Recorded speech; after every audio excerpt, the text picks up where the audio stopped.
everyone. এতিয়া মই দুপৰীয়া ভাত বনোৱাৰ কাৰণে ওলাইছোঁ। এই যে ভাতৰ যোগাৰ, এই হ'ল গাহৰি মাংস, এইটো হ'ল মাছ, এইটো হ'ল বিলাহী, এইফালে মছলা নৈতি এই পিঁয়াজ জলকীয়া মছলা চব পিচিলে, এইফালে আলু গাহৰি মাংসৰ লগত বিলাহী হ'ব আৰু মাছটো ড্ৰাই ফ্ৰাই হ'ব। এইটো ভাতটো বহালোঁ, তেল গৰম হৈ গ'ল, এইফালে লাবৰাও হৈ গ'ল মোৰ। এতিয়া তেল গৰম হৈ গ'ল, সেই পিঁয়াজ মছলাবিলাক দিওঁ।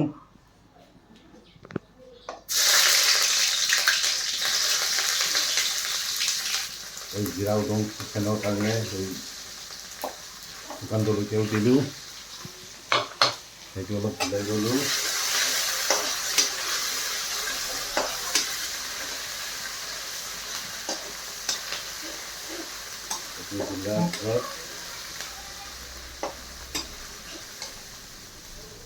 এতিয়া মাংস দিম, গাহৰি মাংস